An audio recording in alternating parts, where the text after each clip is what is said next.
Okay, this is You Are Not Your Thoughts Part 2 because there's actually more in-depth information that I need to share with you. So in part 1 of the video, you can go and look at that. I said, you are not your thoughts. The voice in your head is not you. You are the observer that's watching your brain thinking.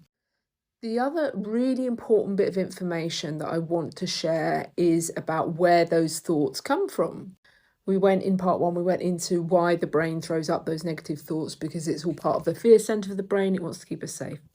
But what is also important to know is that the brain is hardwired to favor negative things because it wants to keep you safe. And we've evolved that way to seek out the dangerous, the negative, things that our brain perceives us to need to avoid. So if we bear that in mind, every time we go through life, we are tribal people. When we're told by family members, friends, teachers, anyone in our life that there's something wrong with us, our brain registers that as a warning. It stores it as invaluable information to be regurgitated. So then, this is why we talk about, in psychology, we talk about patterns. So then you go through your life and there'll be a time when someone triggers you. And a trigger is when someone hits on that sore point where someone has said something about you before that you found really vulnerable and hurt you. So they might have said, oh, you're very loud.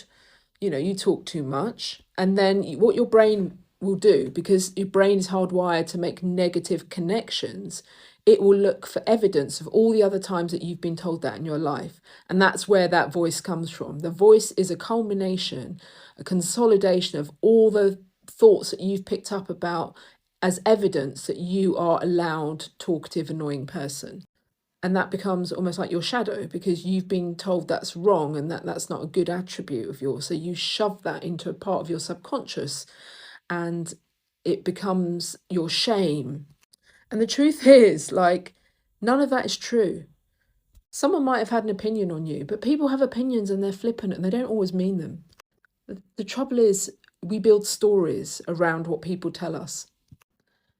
And we don't have a factual equal opposite of positive things in our brain to equal and cancel that out. So every time you see a situation where, say you're going to go for a new job and then all the negative thoughts start coming up, there's not the equal opposite of positive reaffirmation telling you all the good things that you've done in your life and why you should go for it. So that's really important to bear in mind. You have to consciously be the positive aspect of your brain to counteract the negative.